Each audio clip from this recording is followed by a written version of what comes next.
Okay, we're going to do our last video notes of the semester. Today we're going to be talking about reproduction, which should be a review. We talked about it at the week we got back from Thanksgiving break. And we're also going to be talking about mitosis, which is a cell division for somatic cells, which constitute the vast majority of cells in an organism. So let's begin. Remember that cells need to reproduce. Cells reproduce to produce new organisms or repair old ones. So those are two reasons that cells will go through reproduction. Another reason, if you remember all the way back to August, is that growth and reproduction is one of the criteria that all living things must meet. Remember, along with homeostasis and a complex chemistry or metabolism, adaptation, these are all things, criteria that living things must meet in order to be considered living. And being that we're in biology studying living things, it would behoove one to know what conditions a living organism has to meet in order to be considered living. Multicellular organisms, as an example, constantly replace their cells. We're always making new skin cells. We're always making new blood cells. For example, we make 2.4 billion RBCs, or red blood cells, every second. And these are red blood cells, these nice, fat, donut-shaped ones. Next semester, we'll talk about sickle cell in our evolution unit, and you'll notice the difference between these and someone with sickle cell, red blood cells. And you'll see the difference. It's pretty stark. These are bacteria, which are prokaryotes, and they're going to reproduce just to make a whole new organism. They're going to do it asexually, which is an example of cell reproduction. So population growth in general requires cell reproduction. Either you're making sperm or egg, so you're producing cells in order to make a new member of your species, or, like we just discussed, these bacteria are going to reproduce on their own asexually.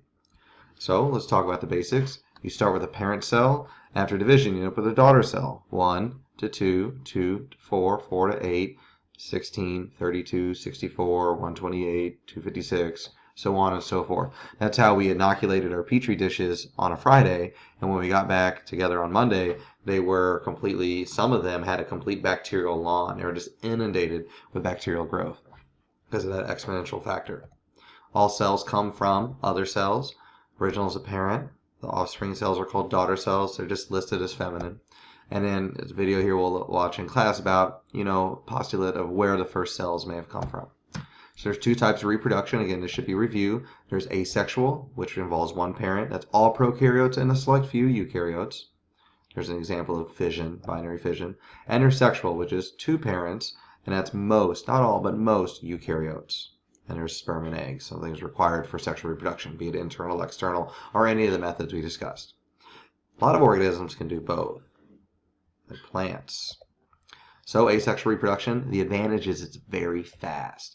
It produces clones that are identical to the parent, and that's really a disadvantage, is a little variation. If you look at these two things here, splitting in half, or budding, which are new organisms growing off these parent cells, those offspring are going to be identical to the parent. That's a disadvantage. If one of them is susceptible to disease or predation or something, then they all are equally susceptible. The advantage, though, is it's very fast. Sexual reproduction is the inverse of that. Basically, it requires specialized cells or gametes for fertilization. We'll talk about that after semester break. We'll come back, jump right into meiosis, where we talk about gamete production. It's slower, which is a drawback, but there's increased variation. We say that's important for later when we get into our genetics and our evolution unit. That's, genetic variation is what's going to lead to some organisms or some members of that species being more fit to survive in that environment versus others. This allows the species to adapt faster. You're not waiting for random mutations because the variation is inherent through the reproduction process. Almost all eukaryotes are capable though some can reproduce asexually. So there's two types of cells. There's somatic cells, which are all the body cells except for gametes. We just talked about those, or sperm and egg. Example, muscle cell, skin cell, neuron, which is a brain cell, and there's sex cells, which are used in multicellular organisms for sexual reproduction. And there's only two of those. There's sperm, there's egg. Another name for those are gametes. Another name for somatic cells would be body cells. So there's sperm and egg, and these are some neurons. So over here on the right, these will be gametes or sex cells. Over here on the left, that'll be somatic cells. So mitosis. So there's two types of cells, so there has to be two types of cell division. Today we're going to talk about mitosis. That's how somatic cells divide. So remember, prior to cell division, the DNA has to be replicated or copied. We went over that last time. That's in the S phase of interphase, synthesis. That way the daughter cells have identical DNA to the parent, and this happens because once you replicate, you go from 1 Now there's two, so two sister chromatids. Those sister chromatids are broken apart. Half the DNA goes to the daughter cell, the other half goes to the other daughter cell. So again, check it out. Parent cell, 4 chromosomes, DNA replicates. Now they're that classic X shape. Mitosis is a process where that nucleus divides, and in doing so, it splits these chromosomes apart. So look, 1, 2, 3, 4, and 1, 2, 3, 4. We'll revisit this next semester with meiosis. So there's 4 stages. Again, here's your interphase. Mitosis is divided in pro, meta, ana, and telophase. And then some people say that cytokinesis is part of that, but in reality, cytokinesis starts before telophase ends. So there's a bit of overlap there. This results in 2 new nuclei. So a really good way to think about it is mitosis is where your nucleus divides from 1 to 2, but now you have 1 cell with 2 nuclei. So cytokinesis here at the end, where it says cytoplasm divided, to be this part here, that's cytokinesis. That's where there's a cleavage furrow, and then the cell membrane and cytoplasm and organelles kind of split. So here's another way to look at it. Again, your G1, S, G2 phase. S is where DNA replicates. So coming out of G2, there's prophase, metaphase, anaphase, telophase, and then cytokinesis. You can pause here and kind of read through each of these if you want, but we're going to go through them in a little more detail now. Prophase, 3 big things happen. Chromosomes become visible. You can't see them. They have to, in order to be coded, they have to be unwound or uncoiled. That way, helicase and polymerase can get in there very easily. They become supercoiled and visible through a microscope. They become supercoiled. Excuse me, and that enables them to be moved around and things like that. Moved around by the spindle apparatus. That was where you have your centriole and your microtubules. We talked about these a little bit back in September in our cell organelles and just cell structure unit.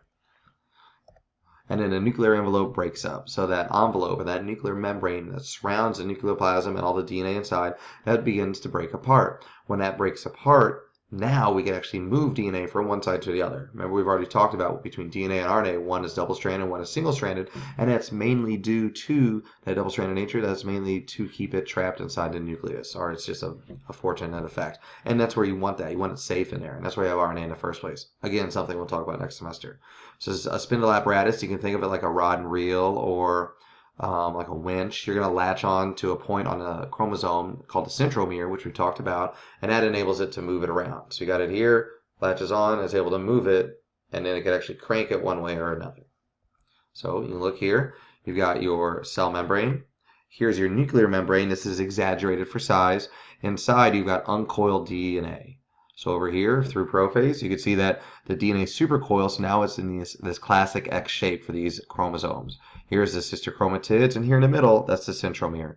See the nuclear membrane starting to break down, and then these centrioles, which are usually just floating around the cytoplasm, they actually begin to migrate from one side to the other, and these microtubules or fibers are beginning to attach. So that's the 3 things that happen in prophase. Metaphase, 2 big things happen. Right? They kind of line up there in the middle, right? And the spindle apparatus attaches to them in order to line them up in the middle. So essentially, you got a chromosome kind of floating here. The centriole latches onto it with a microtubule and it's able to move it around. It puts one here, put another one here, and then line up in the middle. They'll line up across from their homologous pair or line up across from their counterpart. You could think of it like that. So this is how, once you've got them copied, now you could be sure, the cell could be sure that half goes into one cell and the identical half goes into the other. When there's mistakes in metaphase or mistakes in anaphase, that's when you have a non-disjunction mutation, and that's what led to many of our chromosomal disorders that we research in class, especially trisomies, monosomies. If you read our article, that should, dive into that a little deeper. You can think of this like a football game where you've got the line of scrimmage. You've got defense here, the offense here, right along the line of scrimmage. They're lining up directly across from one another along, in plants, they call that a fission plate or mitotic plate, but we'll talk about that another day. But essentially, they line up right down the middle. So these tubules line up, the chromosomes in the middle of the cells. So you can see here, they're all around, nuclear membrane's completely gone, and they're lining them up in the middle of the cell, just like that. Anaphase, big thing happens is you went from prophase, metaphase line up down the middle, anaphase, they pull apart.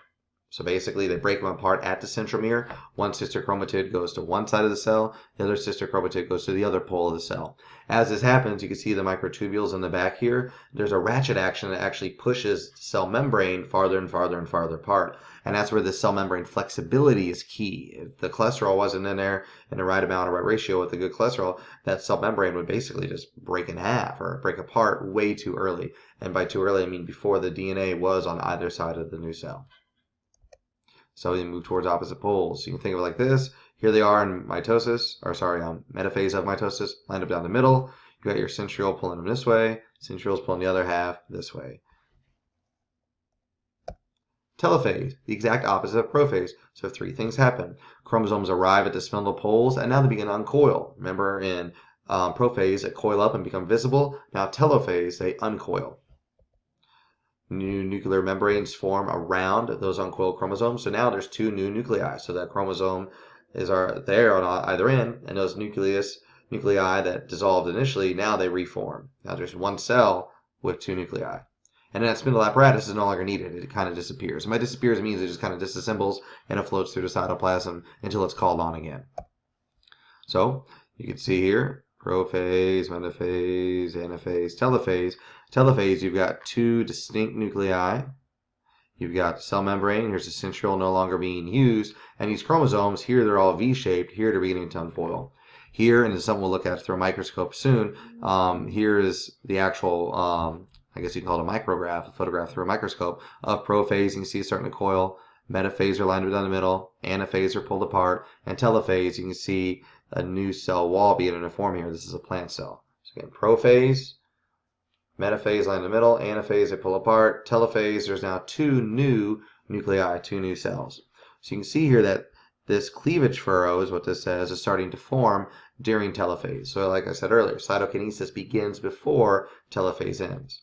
So what is cytokinesis? A few things happen. There's a formation of a cleavage furrow, which is essentially a protein belt that gets wrapped around the exterior of the cell membrane. And just like your belt, you might go one belt loop or one belt hole, and then go another and another and another, and this ratcheting action getting the belt tighter and tighter and tighter. That's what's happening here. Cleavage furrow is a part on the cell where it begins to cleave. It's a term they kind of lifted from, I guess, the fashion industry, and biology kind of lifted from geology. But as a rock cleaves, if you hit it with a hammer, different rocks made of different minerals that cleave along different planes. So cleavage furrow is that point of a cell where it begins to dip down. We'll see that in an illustration here in a second.